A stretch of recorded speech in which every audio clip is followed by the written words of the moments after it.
Activation functions చూద్దాం.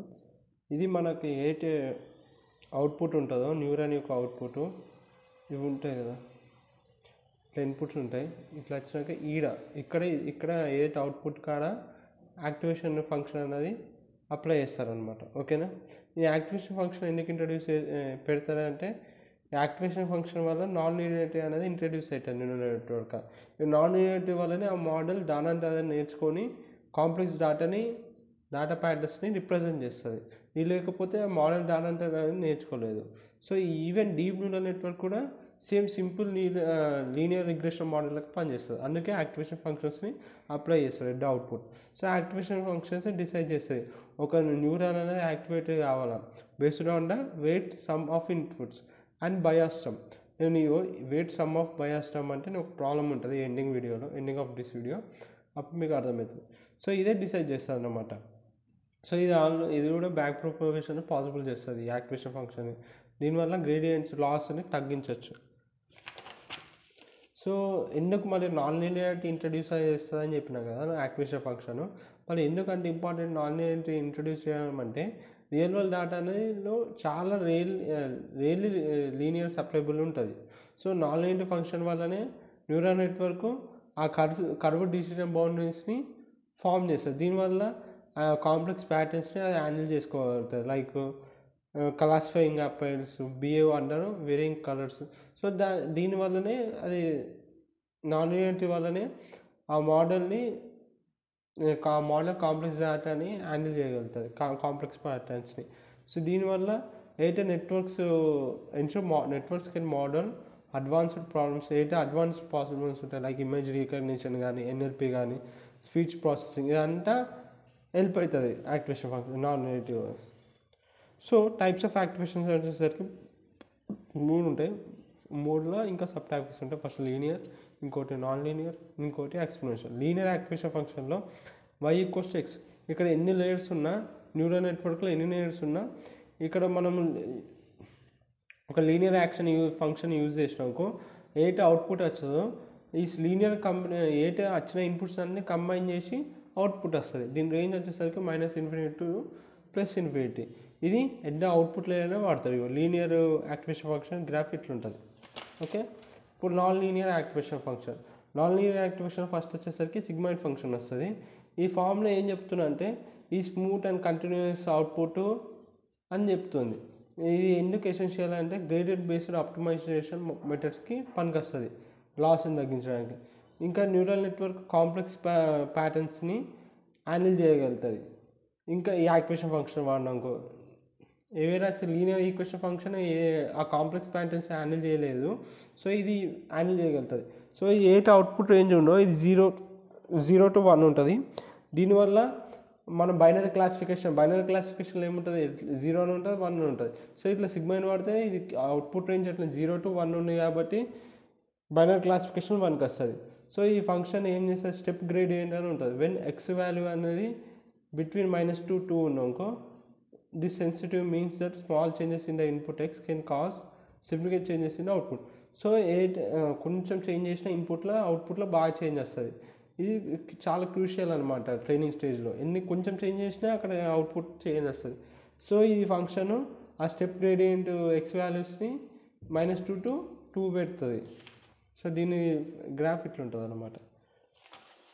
తర్వాత tan hని hyperbolic tangent function కూడా అనొచ్చు. సో ఇది షిఫ్టెడ్ వర్షన్ ఆఫ్ ఏదైతే సిగ్మాయిడ్ ఉందో అందుకే చూడు సేమ్ గ్రాఫ్ ఉంది, అంతవరకు కొంచెం సిమిలర్గా ఉంది. సో ఇది షిఫ్టెడ్ వర్షన్ ఆఫ్ సిగ్మాయిడ్ అనమాట. దీనివల్ల ఇది allowing stretch across the y axis పైన స్ట్రెచ్ ఎక్కువ అవుతుంది. సో దీని ఫామ్లో దీని అవుట్పుట్ వాల్యూ వచ్చేసరికి -1 to 1. అక్కడ అవుట్పుట్ రేంజ్ ఏంటిది 0 to 1, ఇక్కడ -1 to +1. ఎందుకంటే ఇక్కడ పెంచింది ఏదైతే y యాక్సిస్ ఏంటిది అది 0 ఉంది కదా, ఇక్కడ -1 వరకు ఎదిగింది. Okay done. సో ఇక్కడ దీనివల్ల కాంప్లెక్స్ డేటాని మనము హ్యాండిల్ చేయగలుగుతాం. ఇంకా కామన్లీ ఎక్కడ వాడుతుంది అంటే యూనియన్ లేయర్స్లో వాడతారు.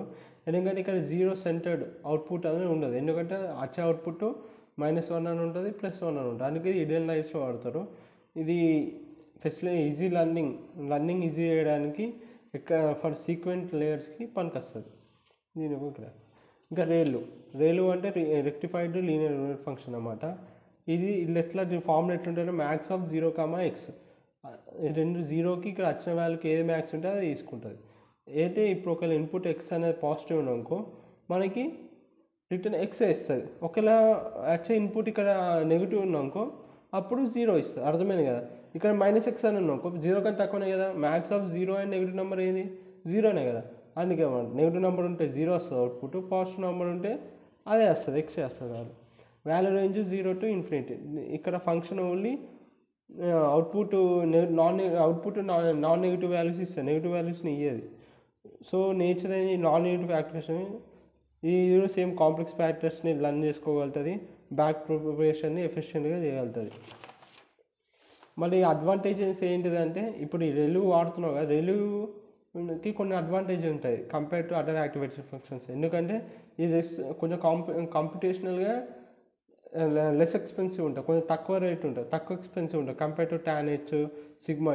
ఎందుకంటే ఇక్కడ సింపులర్ మ్యాథమెటికల్ ఆపరేషన్స్ ఉంటాయి, అందుకే కంప్యూటేషనల్గా అంత కాస్ట్లీగా ఉండదు compare to sigma and tan h. ఎప్పుడైతే only few neurons at a time, only a few neurons are activated, making the neural network pair efficient అని. సో కొన్ని న్యూరాన్స్ వరకు యాక్టివేట్ ఉంటాయి కాబట్టి దీనివల్ల ఎఫిషియెంట్గా ఈజీగా ఉంటుంది కాంపిటీషన్కి. ఇది tan h అడ్వాంటేజ్. మళ్ళీ లీకీ రేలే ఏంటంటే ఈ సిమిలర్ టు రేలే ఉంటుంది. ఇక్కడ అక్కడ నెగిటివ్ వాల్యూస్ హ్యాండిల్ చేయలేదు, అక్కడ రేంజ్ ఏమని చెప్పి మ్యాక్స్ ఆఫ్ 0, 1, 0, x. సో ఇక్కడ నెగిటివ్ వాల్యూస్ అనేది రావు అవుట్పుట్ కాడ. ఇక్కడ నెగిటివ్ వాల్యూస్ కూడా హ్యాండిల్ చేస్తుంది, కొంచెం స్మాల్ నెగిటివ్ స్లోప్నే హ్యాండిల్ చేస్తుంది, లైక్ 0.01 ఇన్స్టెడ్ ఆఫ్ 0.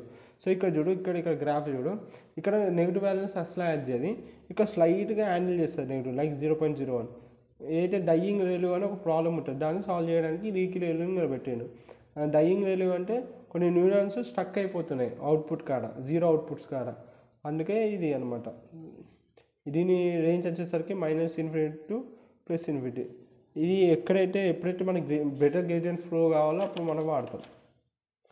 ఇక నెక్స్ట్ ఎక్స్ప్లెనేషన్లో రెండు ఉంటాయి. లాస్ట్ యాక్టివ్ సాఫ్ట్ మ్యాథ్స్, ఇంకోటి సాఫ్ట్ ప్లస్. సాఫ్ట్ మ్యాథ్స్ అనేది మల్టీ క్లాస్ క్లాసిఫికేషన్స్ ఉంటాయి. క్లాసిఫికేషన్ ప్రాబ్లమ్స్కి డిజైన్ చేశారు. ఇంకా రా ఇన్పుట్ స్కోర్ అనేది ఏదైతే రా ఇన్పుట్ స్కోర్ ఉంటుందో వాటిని ట్రాన్స్ఫార్మ్ చేస్తుంది ప్రాబిలిటీస్ లెక్క. ఇది అంటే దీని రేంజ్ వచ్చేసరికి 0 to 1, which ensure that the sum of all probabilities ఏదైతే ట్రాన్స్ఫర్ చేసినా చెప్పినా కదా, ఈ స్కోర్స్ని ప్రాబిలిటీగా మారుస్తుంది. దీని రేంజ్ 0 to 1. దీన్ని చేసిన వచ్చిన ప్రాబిలిటీ సమ్ అంటే ఈక్వల్స్ టు 1 లెక్క చూసుకుంటుంది. ఇది కూడా నాన్ లీనియర్ యాక్టివేషన్ ఫంక్షన్ అనమాట. ఈ సాఫ్ట్ మ్యాథ్స్ ఫంక్షన్ అనేది ఈచ్ క్లాస్ అనేది ఈ అసైన్ ఒక ప్రాబిలిటీ అసైన్ అయిందో కాదో చూసుకుంటుంది. అదే helping to identify the class the input belongs to. ఇది సాఫ్ట్ మ్యాథ్స్ గ్రాఫ్. సాఫ్ట్ ప్లెక్స్ ఇది. దీని ఈక్వేషన్ అర్థం ఏంటంటే నా అవుట్పుట్ అనేది ఎప్పుడు పాజిటివ్ ఉంటుంది, డిఫరెన్షియల్ ఉంటుంది for all the points which is N advantage over the traditional railway function. So traditional railway function కంటే ఇది కొంచెం అడ్వాంటేజ్ అనమాట. ఈ నేచర్ వచ్చేసరికి ఈ సాఫ్ట్ ప్లస్ అనేది ఇది నాన్ లీనియరే. ఇది ఏంటంటే అవుట్పుట్ వాల్యూస్ ఉంటాయో 0 to ∞ ఉంటాయి. ఈ సిమిలర్ రైలు లెక్క ఉంటుంది, కానీ కొంచెం R0 థ్రెషోల్డ్ హ్యాండిల్ చేస్తుంది. అక్కడ మ్యాక్స్ ఆఫ్ 0, x కదా, ఇక్కడ అది హ్యాండిల్ చేస్తుంది నాన్ నెగిటివ్ నెంబర్స్ కూడా. సో ఇది కొంచెం స్మూత్ కంటిన్యూస్ ఫంక్షన్, మీనింగ్ ఏదైతే షార్ప్ డిస్కంటిన్యూస్ ఉన్నాయో రైలులో వాటిని అంటే ఓవర్కమ్ చేస్తుంది. ఇది which can be sometimes use to problem optimization problem కూడా మనకు వస్తుంది. ఇప్పుడు ఒక ప్రాబ్లం చేద్దాం, ఇది ఎగ్జామ్లో వచ్చే ప్రాబ్లము. ఒక నిమిషం నేను పెన్ తీసుకున్నా. చూడు క్వశ్చన్ ఎట్లా ఇస్తారు, calculate the output of a neuron. అవుట్పుట్ని క్యాలిక్యులేట్ చేయమంటాడు. ఇన్పుట్స్ ఇచ్చిన వాడు ఇప్పుడు x1, x2, x3 అనుకున్నాం వాటి ఇచ్చిన ఇన్పుట్స్. ఇంట్లో 0.10, 0.90, 0.05 వాడు ఇచ్చిన ఇన్పుట్స్. ఇవన్నీ ఇన్పుట్స్ ఇస్తాడు. తర్వాత వాడు వెయిట్స్ ఇస్తాడు, W1, W2, W3. ఓకేనా, వాడు వెయిట్స్ ఇచ్చిండు. ఏంటి ఇచ్చిండు, 2, 5, 2 ఇచ్చిండు కరస్పాండింగ్ వెయిట్స్. ఇవి వెయిట్స్. వాడు ఒక బయాస్ ఇచ్చిండు, B = 1 ఇచ్చిండు. ఇంకా ఫంక్షన్ ఇస్తాడు. ఇక్కడ యాక్టివేషన్ ఫంక్షన్ ఏమి ఇచ్చిండు, లీనియర్ ఇచ్చిండు. లీనియర్కి ఫస్ట్ ఫార్ములా రాసుకోవాలి నువ్వు F of X equals to X ఉంటుంది అంటే క్యాల్కులేట్ చేస్తే వచ్చే ఆన్సరే ఆన్సరు చెప్తావు. ఇప్పుడు మన దీనికి ఒక ఫార్ములా ఉంటుంది ఏంటంటే ఫంక్షన్ ఆఫ్ ఇప్పుడు మన వెయిట్ ఉంటుంది కదా W1 ఇంటూ x1 చేయాలా plus W2 into x2 plus W3 into x3 లాస్ట్కి బయాస్ని యాడ్ చేయాలి లేకపోతే ఇక్కడ యాడ్ చేసుకుని సరే. సో ఇప్పుడు ఏంటిది W1 ఏంటిది 2 ఇంటూ x1 ఏంటి 0.10 ప్లస్ W2 ఏంటిది 5 ఇంటూ 0.90 ప్లస్ W3 ఏంటిది 2 ఇంటూ 0.05 ప్లస్ బయాస్ ఎంత ఇచ్చిండు వాడు 1 ఇచ్చిండు. సో ఎఫ్ ఆఫ్ ఇది క్యాల్కులేట్ చేద్దాం. సో ఇట్లా మనం క్యాల్కులేట్ చేస్తే మనకి ఏమొస్తుంది అంటే 5.8 వస్తుంది. ఇంకా లీనియర్ ఇక్కడ ఏం ఫంక్షన్ పెట్టిన లీనియర్ ఫంక్షన్ ఫార్ములా ఏంటంటే F of X equals to X అనమాట. ఏంటిది ఇదే ఆన్సర్ కాబట్టి మనకు వచ్చే ఆన్సర్ 5.8 ఉంటుంది. ఇంకా అన్నీ ఇట్లనే ఉంటాయి ప్రాబ్లమ్స్ నేను చూపిస్తాను చూడు. ఇప్పుడు ఇక్కడ వాడు ఏం చేసిండు ఇక్కడ సేమ్ ఇక్కడ లీనియర్ యాక్టివేషన్ ఫంక్షన్ అనేది ఒకటి సేమ్ వాడు ఇన్పుట్స్ ఇచ్చిండు దాని కరస్పాండింగ్ వెయిట్స్ బయాస్ 0 ఇచ్చిండు. యాక్టివేషన్ ఫంక్షన్ ఏమి ఇచ్చిండు లాజిస్టిక్ పెట్టిండు. లాజిస్టిక్ యాక్టివేషన్ ఫార్ములా నువ్వు గుర్తుపెట్టుకోవాలి అన్ని యాక్టివేషన్ ఫార్ములాస్ నువ్వు గుర్తుపెట్టుకోవాలి. సో వాడు ఈ ఫార్ములా ఇచ్చిండు కదా సేమ్ ఇక్కడ వరకైతే అన్నిటికీ సేమ్ మెథడ్ ఉంటుంది. వెయిట్ 1 ఇంటూ ఇన్పుట్ 1 అంటే వీడు 2 ఇంటూ 0.1 తర్వాత weight 2 into 5 2 into input 2 into 0.9 plus తర్వాత weight 3 into 2 into 0.05 input 3. So ఈ అన్నింటిని మల్టిప్లికేషన్ చేసి ఇవన్నింటిని సమ్ చేయాలి ఆన్సర్ వస్తుందా నీకు ఎఫ్ ఆఫ్ ఎక్స్ వచ్చింది. సో ఈ ఎఫ్ ఆఫ్ ఎక్స్ అంటే ఇక లోపల ఈ 4.8 అనేది X value. So X value ఇక్కడ ఈ ఫార్ములా పెట్టాలి 1/1 - e⁻ -4.8 ఇది క్యాల్కులేట్ కొట్టినావు ఈ ఫార్ములా నీకు 1.008 వస్తుంది. సో ఇట్లా క్యాల్కులేట్ చేయాలి అన్నీ తర్వాత ఇట్లా మల్టిప్లికేషన్తో ప్లస్ బయాస్ ఇక్కడ బయాస్ ఎట్లా 0 ఇచ్చింది కాబట్టి అది యాడ్ చేసినాక వేయకపోయినా ఏం కాదు కాబట్టి అట్లా. ఇప్పుడు చూడు సేమ్ ఇక్కడ బైనరీ ఇచ్చింది బైనరీకి ఫార్ములా అది. సో అన్నీ అట్లా చేయాలి.